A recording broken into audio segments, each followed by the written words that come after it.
वाह, क्या मस्त कुल्हाड़ी चलाती रे तू। ऐसी जीवा पे चला दे, फिर देख तेरी मेरी लगन को कोई रोक नहीं सकता। मैं किसी के लिए भी कबीले की प्रथा नहीं तोड़ूंगी। ठीक है मत तोड़, लेकिन कल मैं भी जा रहा हूँ और इस बार जीवा से दुगनी लूट लाऊंगा। तू तो बस लगन की तैयारी करके रख। छोड़ इस गाय को, चल निकल इधर से। वारे नरिया, तू तो बड़ा हो गया रे। मेरा होने वाला साला है, इसलिए तेरे को छोड़ रहा हूं मैं। हाँ चल जा। ताई, मैं तेरे को बोल रहा हूँ, तू भाग जा इधर से, वरना ये जीवा और भीमा तेरे को जीने नहीं देंगे। नारिया, मैं चाहेगी भी ना तो भी मैं यहाँ से नहीं भाग सकती। क्यों नहीं भाग सकती? तू डरती है क्या? और तेरे साथ मैं भी तो आऊंगा तुझे इन लोगों से बचाने के लिए।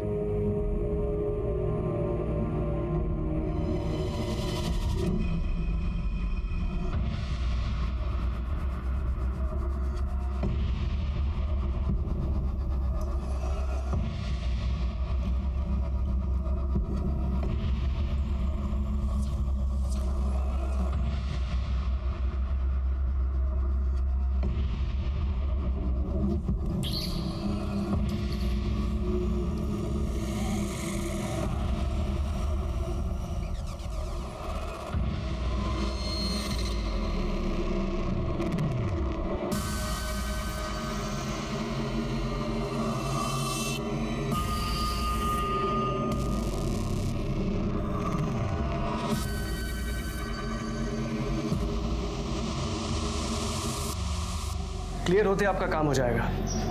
ठीक है, मैं कॉल करता हूं आपको। ओके।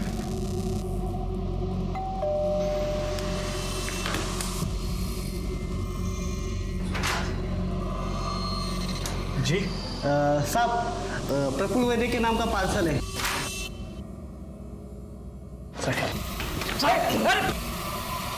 अरे कौन है आप लोग? अरे चुप! ये क्या कर रहे हो? अरे काम ना कर।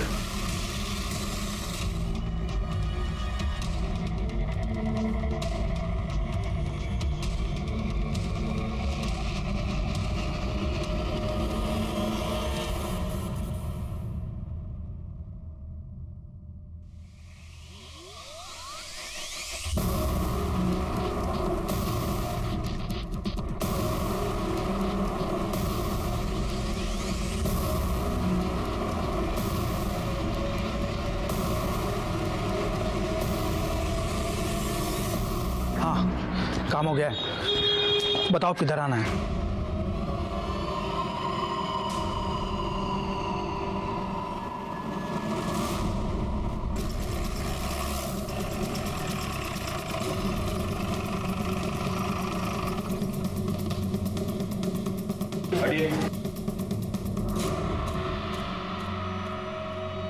सर, प्रफुल्ल वैद्य की बॉडी अंदर बेडरूम में है।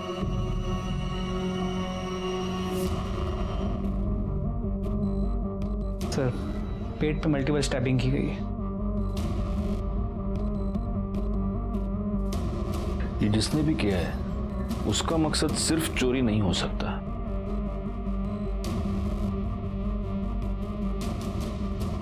सर, ये विक्टिम की वाइफ है, मंजरी वैद्य, सदमे में। एक बात मेरे समझ में नहीं आ रही गायकवाड़, अगर मर्डरर ने प्रफुल्ल वैद्य का मर्डर कर दिया तो इन्हें क्यों छोड़ा? पाटिल मैडम, जरा उनसे बात करके देखो, आपको कुछ बता दिएगी। Okay sir.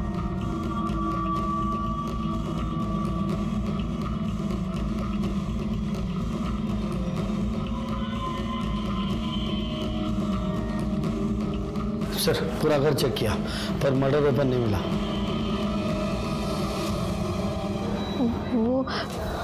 वो 4 लोग थे, उनमें से एक जबरदस्ती दूसरे कमरे में लेके गया और मेरा रेप किया। मर गया। सोना, ले जाऊं जा, जाऊं।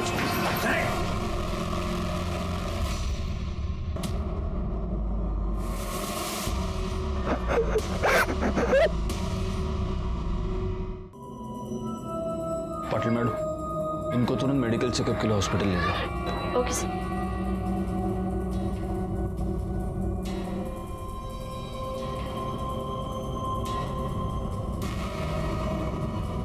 गायकवाड़, चेक करो ये सीसीटीवी कैमरा चल रहा है कि नहीं, और अगर ये चल रहा है तो इसका फुटेज मंगवा लो, शायद इससे कुछ पता चल जाए। सर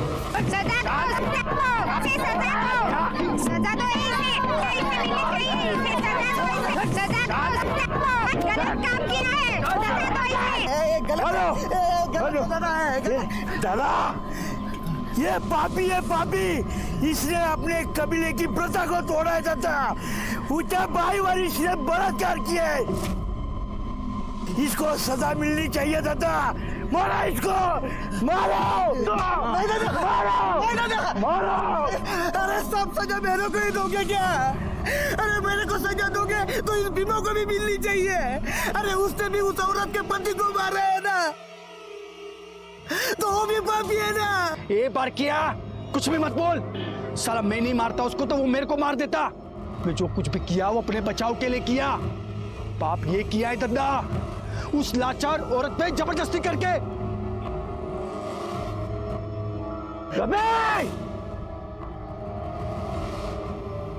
तूने जबरदस्ती करके पाप किया है, इसका थोबड़ा बिगाड़ दिया जाए। अक्का! गलत है दादा।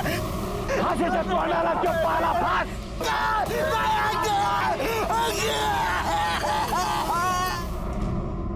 मंजरी, मैं समझ सकता हूं कि आप काफी सदमे में हैं, लेकिन फिर भी कुछ सवाल हमें आपसे पूछने ही होंगे, इफ यू आर रेडी। आपके पति प्रफुल्ल एग्जैक्टली क्या काम करते थे? वो मनी लेंडर का काम करता था, इंटरेस्ट पे पैसा देता था।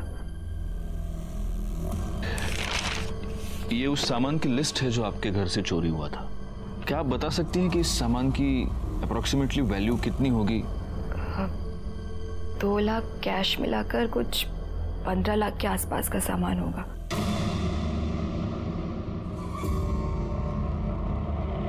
दादा, भीमा ने इस बार 25 लाख की लूट की है। 25 लाख 25 लाख। अरे तो सबसे बड़ा हाथ है किसी की हिम्मत है कोई भीमा से सबसे बड़ा हाथ मारने की? है कोई अपने कबीले में जो सबसे बड़ा हाथ मारेगा वो कामदा से शादी करेगा?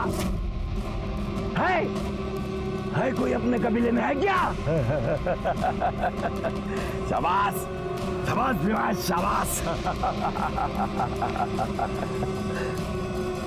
दादा, कामदानी जीवा कुठे गेले? दोनों दिख नहीं रहे। हाँ? कुठे गेले दोनों? कामदा, जीवा,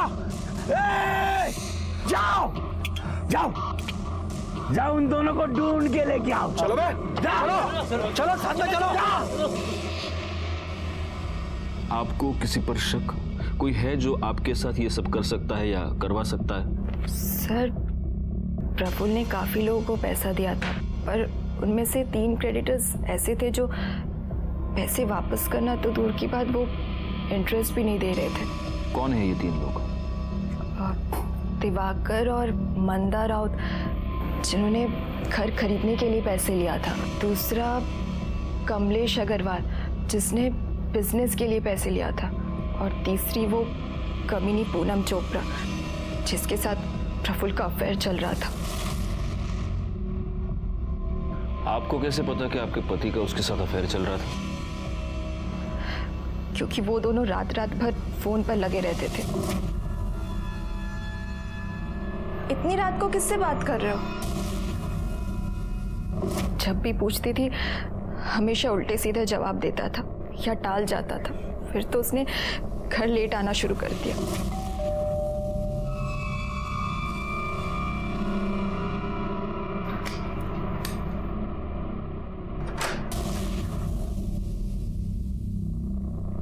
कहाँ थे तुम? सुबह के 4 बजे हैं। तुमसे मतलब? सो जाओ चुपचाप। उसके बाद तो उसने मुझसे सीधे मुंह बात तक करना बंद कर दिया था। ए कामदा कुठे तिकडे देख. ए जीवा कामदा कुठे आहे तो. ए कामदा क्या है रे, क्यों चिल्ला रहे हो? चला ए मांगलिया साला कुत्रिया. क्या हुआ? बाहेर आ. क्या कुठे कामदा कुठे. मेरे को नहीं मालूम. साले तू ही पकाया ना उसको. नहीं तू पकाया ना. मेरे को नहीं कुछ मालूम. अब देख पंचायत में दद्दा तेरे को क्या सजा सुनाते हैं. चल ए मांगलिया कुठे तुझी मुलगी. कुठे तुझी मुलगी. अरे भीमा मैं तेरे को बोला ना, मेरे को नहीं मालूम. साला जीवा मेरे को हरा नहीं सका तो धोखा किया मेरे को. कबीले की प्रथा को तोड़ा. नहीं छोड़ेगा नहीं मैं उसको. काट डालेगा मैं उसको. काट डालेगा मैं. छोड़ मेरे पापा को. मेरे पापा ने कुछ नहीं किया. वो जीवा ही ताई को भगा कर लेकर गए. कुठे तुझी ताई. कुठे तुझी ताई. नहीं मालूम, मेरे को नहीं मालूम. इसको नहीं मालूम. काट डालेगा मैं. काट डालेगा मैं.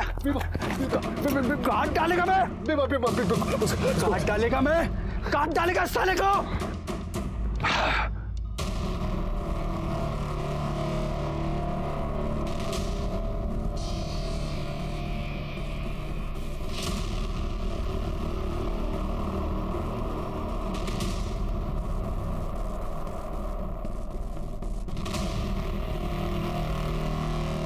दूसरा वीडियो लगाओ.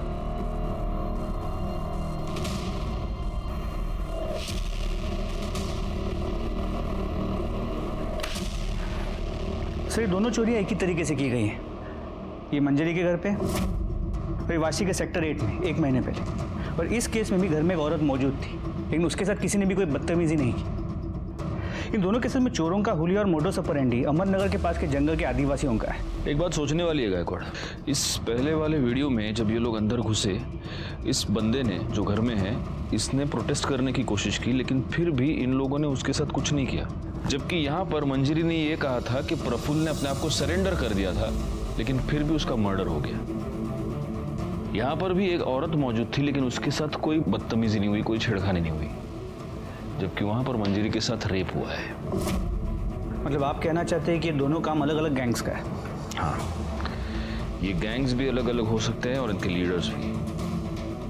अब हमें वहीं चलकर देखना होगा कि इन लोगों ने आखिर कितने गैंग बना रखे हैं.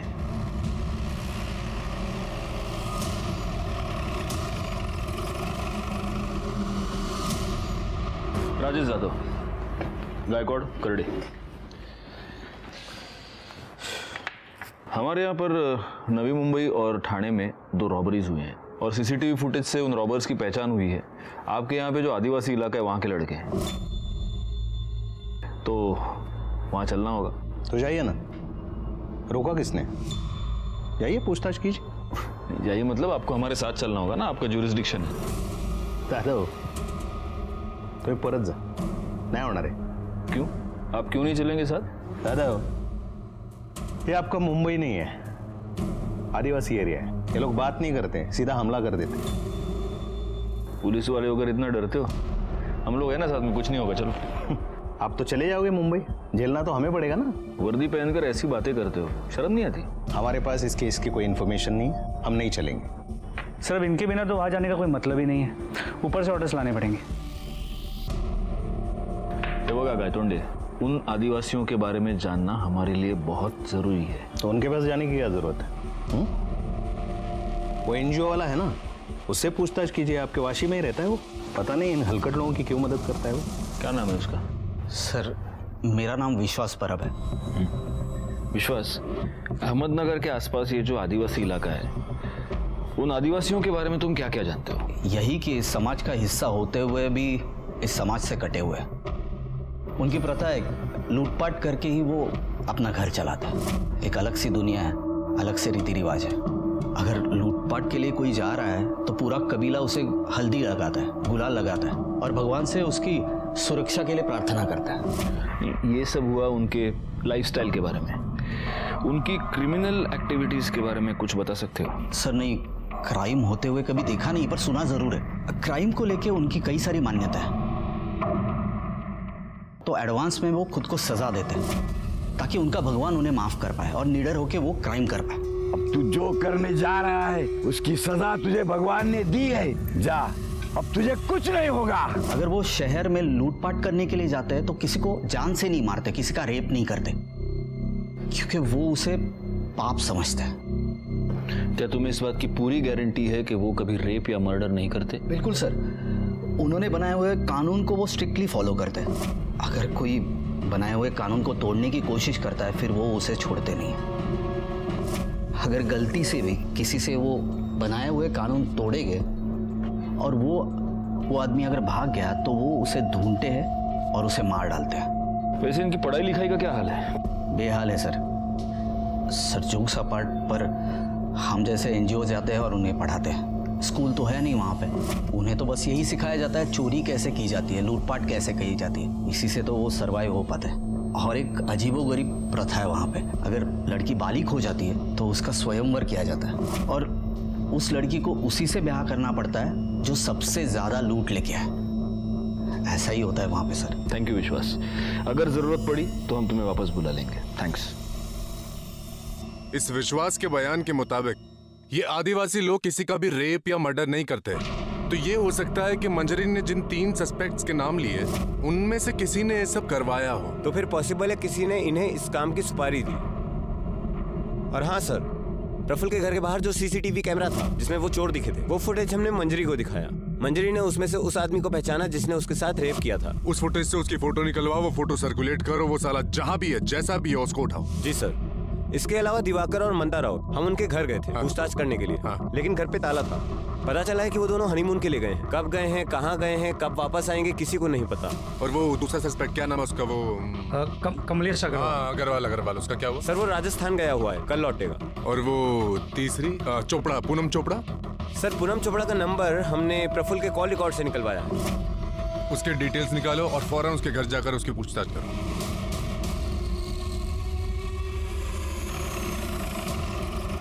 सर मंजरी झूठ बोल रही है। उसे अच्छी तरह पता है कि प्रफुल्ल मेरे भाई जैसा है। और सर अफेयर प्रफुल्ल का नहीं मंजरी का चल रहा है। मंजरी का अफेयर किसके साथ? सर ये तो नहीं पता, पर मैंने सुना है कि मंजरी का किसी के साथ अफेयर चल रहा है। मतलब आप अफवाहों की बात कर रही हैं, लेकिन हमें मंजरी ने कंफर्म बताया है कि तुमने प्रफुल्ल से लोन लिया था। अरे मैंने प्रफुल्ल से 1 रुपए तक नहीं लिए, तो लोन तो दूर की बात है। और सर मेरा बिजनेस अच्छा चल रहा है, मैंने उससे कोई पैसे नहीं लिए और उसके मर्डर में मेरा कोई हाथ नहीं है। बल्कि मुझे तो लगता है कि मंजरी ने ही उसे मरवाया है। वैसे भी जीना हराम करके रखा था प्रफुल्ल का उसने।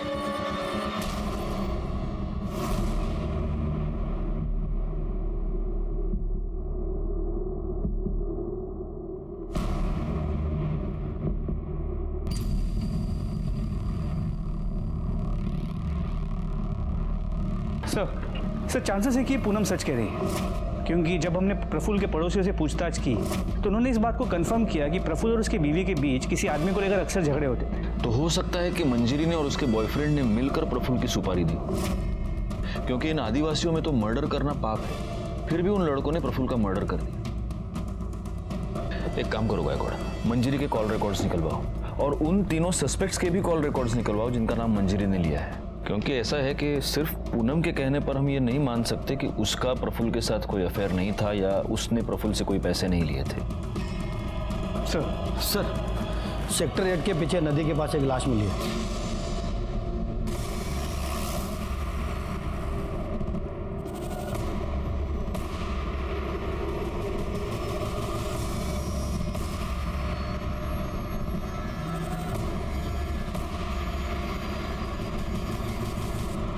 सर ये तो वही आदमी जो थाने के रॉबरी केस में दिखाई दिया।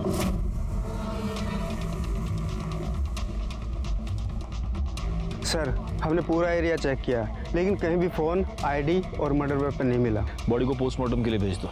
जी सर।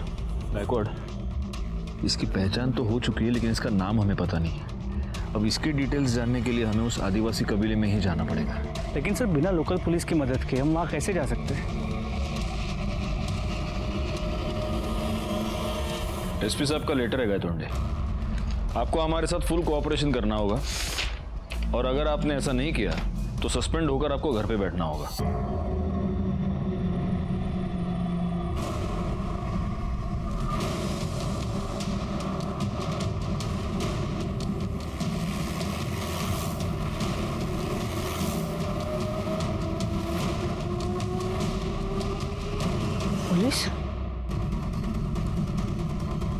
दादा दादा दादा पुलिस है, दादा पुलिस।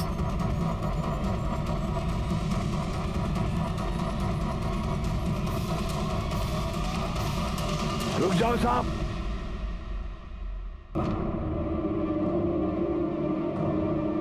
जैसे आए हो वैसे निकल जाओ, वरना तुम लोगों के लिए अच्छा नहीं होगा ये।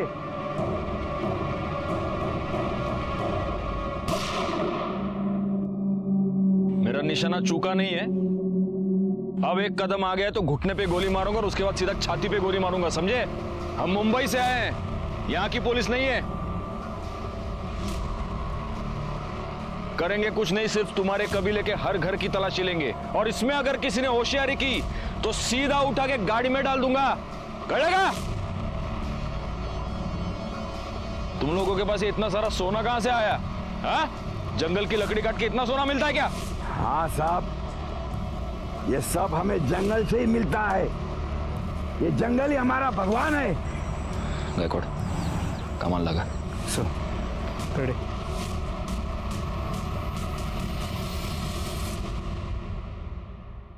हाँ?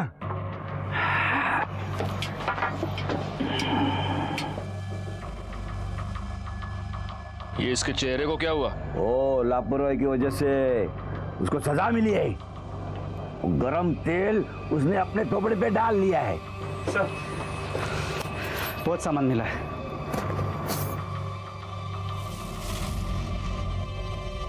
मंजरी की घर से जितना सामान लूटा गया था उसके डिस्क्रिप्शन के साथ ही पूरा सामान मैच करता है। सिर्फ एक फर्क है, मंजरी ने कहा था कि 2 लाख रुपए कैश चोरी हुए थे, इसमें 12 लाख है। ये ऊपर का 10 लाख रुपया कहां से आया? हाँ? हमको क्यों पूछ रहे हो? जिसका है उसको पूछो। गायकवाड़, फोटो रखो है ना। इसने की ना चोरी?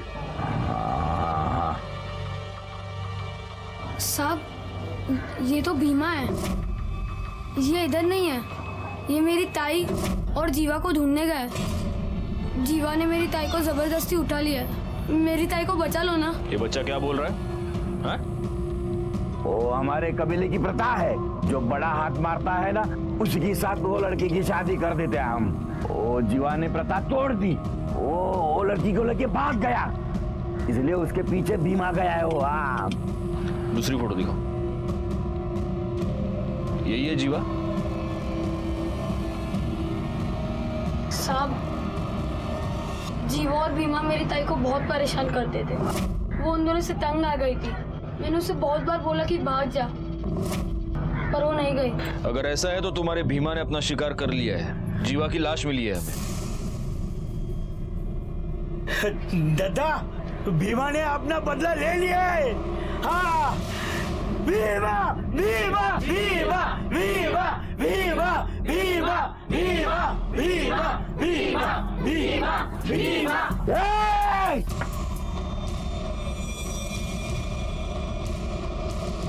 अभी आपको जो पूछना था वो पूछ लिया, इससे ज्यादा हमें कुछ पता नहीं। जाओ जाओ, यहां से जाओ। मैंने अपने करियर में बुरी से बुरी, खतरनाक से खतरनाक जगहों पर रेड्स किए हैं, लेकिन इन आदिवासियों को कन्फ्रंट करना सबसे खतरनाक था। किसी भी पल कुछ भी हो सकता था। लेकिन ये रिस्क उठाना बेकार नहीं गया, क्योंकि इस रेड के दौरान 2 बहुत जरूरी क्लूज हमारे हाथ लगे। सबसे पहला क्लू ये कि एक्स्ट्रा 10 लाख रुपए भीमा को प्रफुल्ल की सुपारी के तौर पर दिए गए थे, और दूसरी बात ये कि शायद भीमा ने ही जीवा का मर्डर किया था, और शायद कामदा का भी। अब सवाल ये था कि भीमा को प्रफुल्ल की सुपारी किसने दी? कमलेश अग्रवाल अपने आप को बेगुनाह पहले से ही साबित कर चुका था। प्रफुल्ल की पत्नी मंजरी का करण ग्रोवर नाम के एक बिजनेसमैन के साथ अफेयर था। तो क्या करण ग्रोवर ने ही प्रफुल्ल की सुपारी दी थी? क्या मंजरी पर रेप की बात झूठ थी?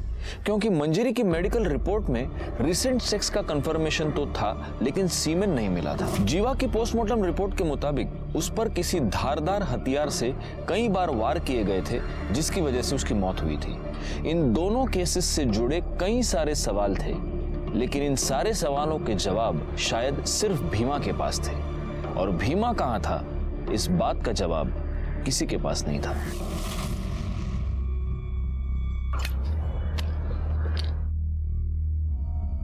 बहुत बात आ रहा है रे। अरे कुत्ता मरा होगा कोई, चल ना देखते हैं। ये वो कौन है? हेलो पुलिस सर, और इस तरफ।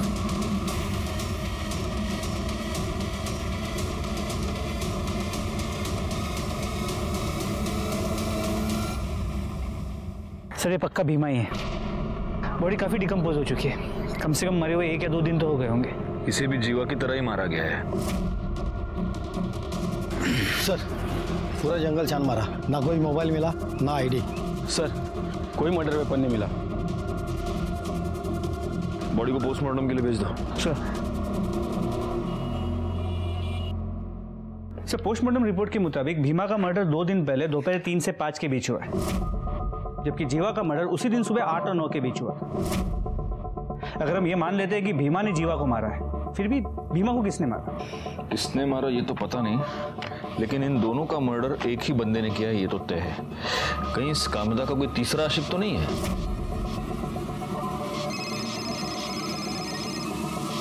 सर कांस्टेबल वाघ। स्पीकर। बोला वाघ। नमस्ते सर, गणेश नगर से बोल रहा हूँ। आपने मंजरी वद्दी केस में रेपिस्ट का जो हुलिया बताया था, वैसा एक लड़का इधर रहने को आया है। हाँ सर, कल ही वो रूम उसने भाड़े से लिया है। सर उसका चेहरा पहचानने में नहीं आ रहा, शायद जल गया है इसलिए। वाघ उठा लो उसको। नहीं साहब, नहीं साहब, साहब नहीं, साहब बोलता हूँ, साहब बोलता हूँ, साहब बोलता हूँ, साहब आपने दुष्कर्म किया साहब, लेकिन इसके लिए उसको दूसरे कमरे में नहीं लेके गए साहब। मैंने उसको दूसरे कमरे में ढकला तो उसका सिर दीवार पे टकरा गया और बेहोश हो गई, और मैं अपने आप को रोक नहीं पाया और उसकी बेहोशी का फायदा उठाया साहब। अगर तूने उसका रेप किया तो मेडिकल रिपोर्ट में आया कैसे नहीं? कैसे आता साहब? मैं कुछ करने से पहले ही मर गया।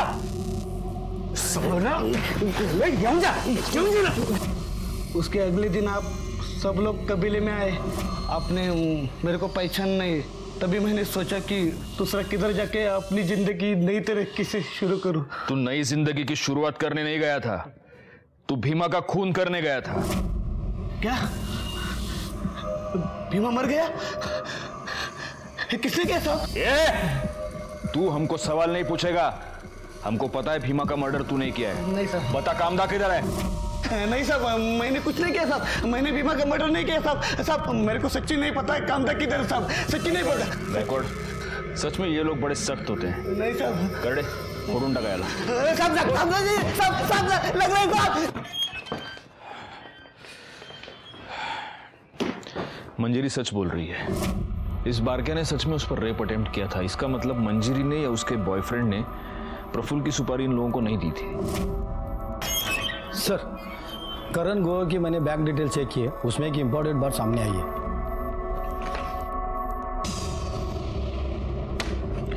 गायकवाड़, मंजरी और करण दोनों को बुलाओ।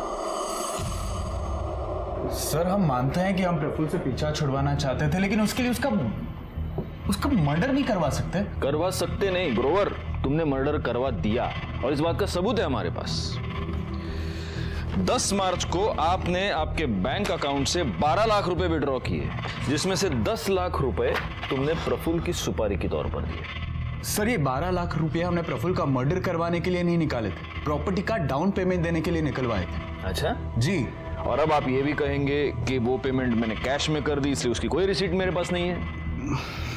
सर करण सच बोल रहा है, हम कॉलेज टाइम से एक दूसरे से प्यार करते और साथ आना चाहते, पर हम उसके लिए किसी की जान नहीं ले सकते। सर आप कॉलेज टाइम से इससे प्यार करती हैं, तो शादी प्रफुल्ल से क्यों की? क्योंकि पापा ने जबरदस्ती करवाई थी। करण हमारी कास्ट का नहीं है और पापा इंटरकास्ट मैरिज के अगेंस्ट थे।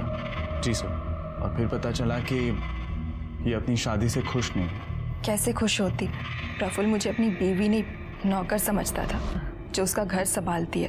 प्रफुल्ल को हमारे बारे में पता चल गया और वो करण को लेकर मुझसे झगड़ा करता रहा, पर वो मुझे डिवोर्स भी नहीं देना चाहता था। बहुत इंटरेस्टिंग लव स्टोरी है तुम दोनों की, लेकिन जब तक ये केस सॉल्व नहीं हो जाता तुम दोनों इस केस में हमारे लिए प्राइम सस्पेक्ट्स हो, और इसीलिए शहर छोड़कर बाहर नहीं जा सकते, समझे?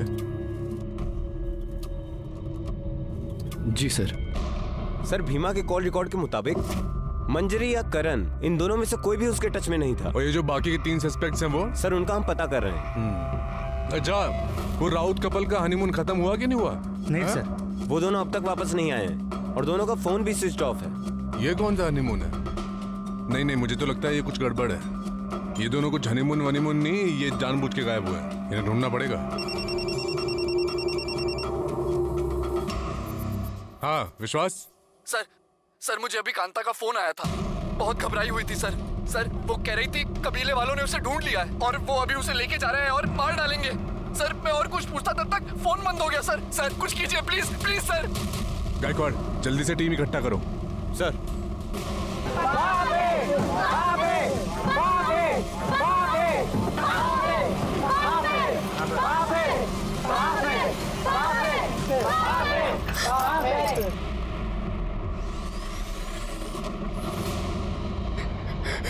कामदा, तूने जीवाजी के साथ भागकर अपने कबीले की प्रथा तोड़ी है। इसकी सजा इसे मिलेगी, जरूर मिलेगी, ताकि कबीले का कोई दूसरा भाग न सके। गायतोंडे, अपनी टीम लेकर तुम साटेना का पहुंचो। हम वहां पे मिलते हैं। हमें किसी भी हालत में कामदा को बचाना होगा। छोड़ दो मेरी टाई को। चुप! इसने कबीले की प्रथा तोड़ी है, इसको सजा मिलनी चाहिए। चुप चुप चुप। गायतोंडे, चला लवकर।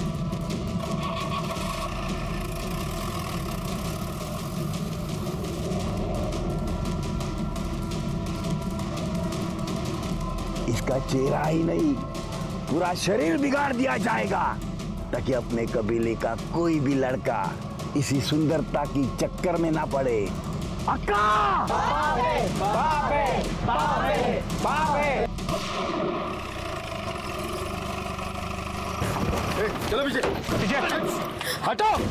ठोक दूंगा ना को, हटो।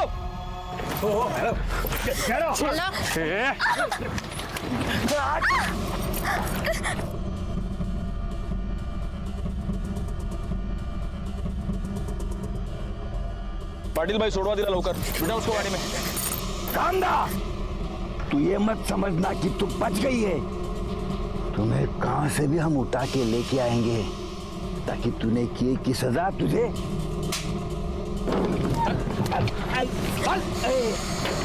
गाड़ी में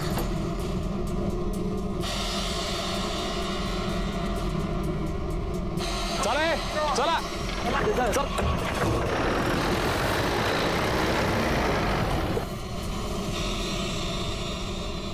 जब जीवा को पता चला कि भीमा ने उससे भी बड़ा हाथ मारा है, तो मुझे जबरदस्ती अपने साथ मुंबई ले आया। यहाँ पर कहाँ रखा था उसने तुम्हें? क्या वाशी में कोई खोली थी, वहाँ लेके गया मुझे। बोला अगले दिन ही लगन बनाएगा मेरे साथ। मैंने उसको मना किया, उसको बोला ये सब गलत है, तो उसने मेरे साथ जबरदस्ती की, मेरे को चुप करा दिया। अगले दिन वो तैयारी करने गया, फिर लौटा ही नहीं। और उसी दोपहर को भीमा वहाँ आया, बोला कि जीवा का किस्सा खत्म, अब वो कभी वापस नहीं आएगा और अब वो मेरे साथ लगन बनाएगा। शाम को वो कहीं गया और वो भी वापस नहीं आया। मैं तब से वही बंद थी। तुमने आसपास किसी से मदद मांगने की कोशिश की? हाँ साहब, मैंने मांगी ना। मैंने दरवाजा पीटा, आजू बाजू के लोग आए और मुझे दरवाजा तोड़ के बचा लिया। तुमने पुलिस को फोन क्यों नहीं किया? साहब मैं डर गई थी, मुझे कुछ समझ में नहीं आ रहा था कि मैं क्या करूँ, किसके पास जाऊँ। मैं एनजीओ वाले साहब के पास गई, लेकिन कबीले वाले आके मुझे वहां से पकड़ लिया और अपने साथ ले गए, जहाँ से आप लोगों ने आके मुझे बचा लिया। साहब आपका बहुत मेहरबानी, आप सबका मेहरबानी। लेकिन दद्दा और वो भीमा मेरे को नहीं छोड़ेंगे। आप मुझे वहां पे वापस मत भेजना। देखो, भीमा और जीवा दोनों मर चुके हैं, और रहा सवाल तुम्हारे दद्दा का, तो उसकी उतनी हिम्मत नहीं कि वो यहाँ पर आए और तुम्हें कुछ करे। इसलिए यहाँ पर तुम बिल्कुल सुरक्षित हो, कोई टेंशन मत लो। पाटिल भाई, इसको बाहर लेकर जाओ, चाय पानी पिलाओ। वड़ा पाव खाओगी? जाओ।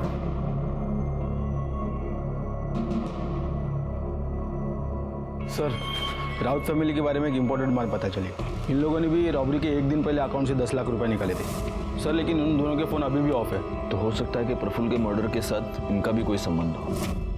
और इसीलिए अपना फोन स्विच ऑफ करके अपने ही घर में छुप कर बैठे। बैकवर्ड एक काम करो, इनके एड्रेस पर जाओ और कंफर्म करो ये दोनों वहां पर है या नहीं। सर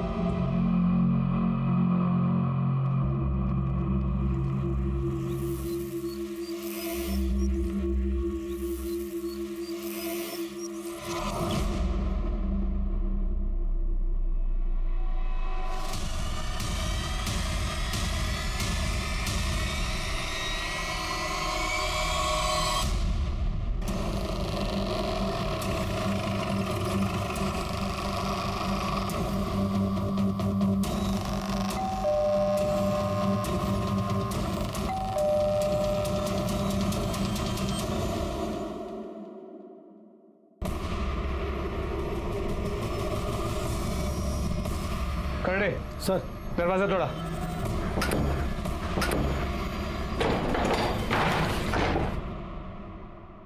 करड़े सर, ऊपर चेक करो। पवार, पूरा घर चेक करो, देखो कोई है क्या।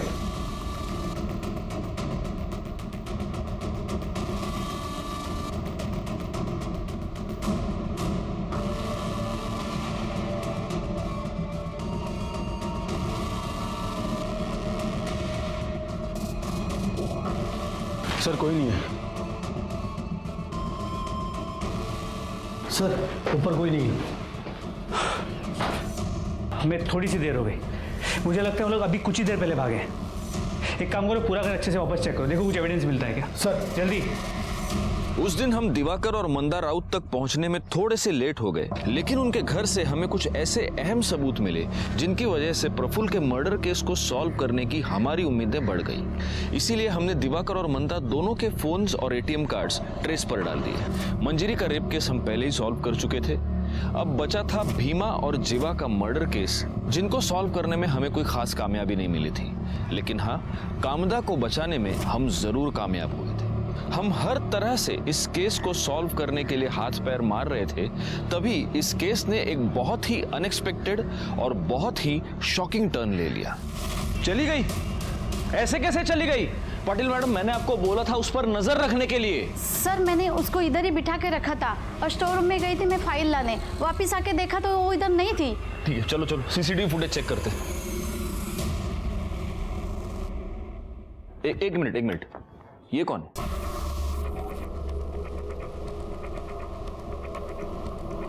इसके पीछे वो गई है। पाटिल मैडम, उसके फोन पर फोन कीजिए जल्दी। Okay sir. बार देखिए इमीडिएटली। तुम तक बाहर के कैमरे का फुटेज प्ले करो।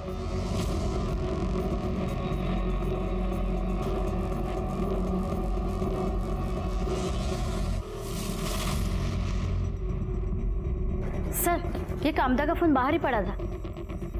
ये जरूर वो कबीले वाले ही हैं और ये उसको कबीले के पास ही लेके गए होंगे। इससे पहले कि ये लोग वहां पहुंचे हमें उन्हें पकड़ना पड़ेगा। ये फोन ले लो और देखो इसमें कुछ मिलता है क्या। चला दीपक।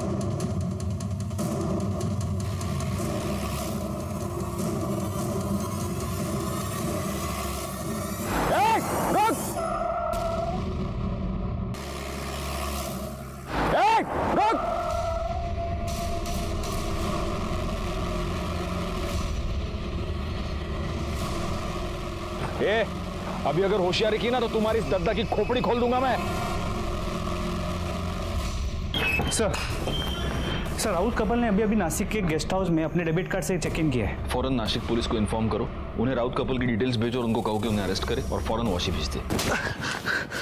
बोल, तूने प्रफुल्ल की सुपारी दी थी कि नहीं? बोल। प्रफुल्ल के मर्डर के एक दिन पहले तुमने अपने अकाउंट से 10 लाख रुपए निकाले थे जो तुमने भीमा को दिए। तुम्हारे घर से वो फाइल भी मिली है जिनमें उन लोगों के नाम हैं जिनको प्रफुल्ल ने इंटरेस्ट पर पैसे दिए थे, उसमें तुम्हारा भी नाम है। वो फाइल तुम्हारे पास कैसे आई? बोल। सर वो प्रफुल्ल से हमने घर खरीदने के लिए कैश में पैसे लिए थे और हमें इंटरेस्ट बहुत भारी पड़ रहा था, इसलिए हमने सोचा कि अगर वो फाइल ही गायब हो जाए तो कोई सबूत ही नहीं रहेगा कि हमने उससे कोई पैसे लिए थे। हाँ साहब, मुझे पता चला कि कोई ट्राइबल गैंग है। मैंने उनमें से भीमा का नंबर निकाला और उसे प्रफुल्ल के बारे में बताया कि वो वहाँ से अच्छी खासी रकम लूट सकता है और अगर वो प्रफुल्ल को मार के मुझे ये फाइल दे देगा तो मैं उसे 10 लाख दूंगा। उसने यही किया साहब। काम हो गया, बताओ किधर आना है। गायकवाड़, प्रफुल्ल के मर्डर के जुर्म में इन दोनों को अरेस्ट करो। सर, कामदा के फोन से हमें एक इंपॉर्टेंट लीड मिली है।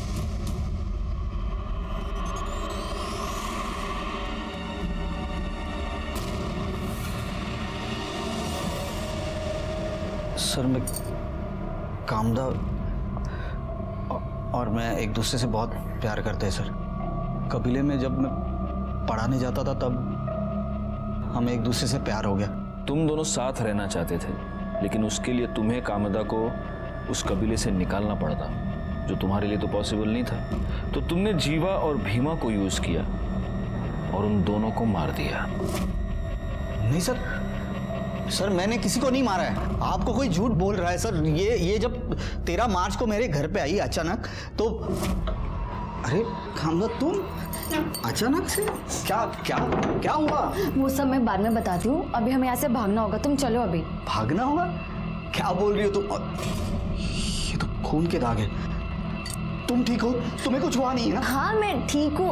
अरे वो कबीले में बकरे की बलि दे रहे थे, ये उसी का है।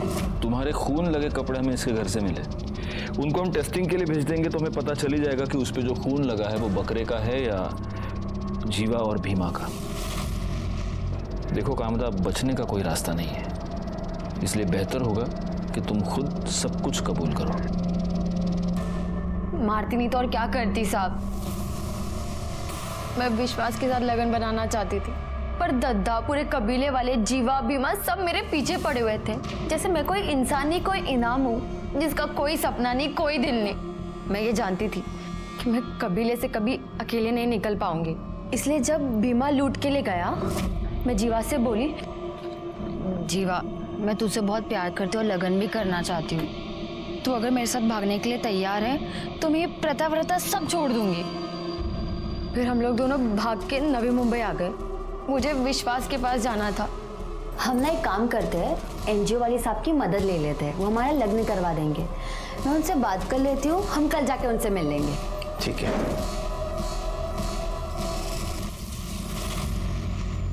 फिर मैंने भीमा को जीवा के फोन से कॉल करके बोला, हेलो। मैं बहुत मुश्किल से जान बचा के निकली है, जीवा ने मुझे पकड़ लिया था। फिर मैं भीमा को किसी सुनसान जगह पर बुलाई ताकि कोई हम दोनों को देख ना सके। कामदा, जीवा और भीमा के मर्डर के जुर्म में मैं तुम्हें अरेस्ट करता हूँ। कामदा ने कबीले की प्रथाओं से निकलकर अपना अलग घर बसाने का सपना देखा, लेकिन इस सपने को पूरा करने के लिए उसने गलत रास्ता इख्तियार कर लिया और उसकी वजह से 2 लोगों की जान गई। दूसरी तरफ राउत कपल ने उसी इंसान की जान ले ली जिसने उन्हें घर खरीदने के लिए पैसे दिए थे। इन दोनों केसेस में सामने आता है इंसान का लालच और स्वार्थ। जब हमारा स्वार्थ हम पर हावी हो जाए तो समझ लेना चाहिए कि ये आने वाले जुर्म की दस्तक है। मैं सीनियर इंस्पेक्टर राजेश यादव आपसे विदा लेता हूँ। दोबारा मिलूंगा, तब तक सतर्क रहिए और देखते रहिए क्राइम पेट्रोल दस्तक, क्योंकि मकसद बताना नहीं, बचाना है। जय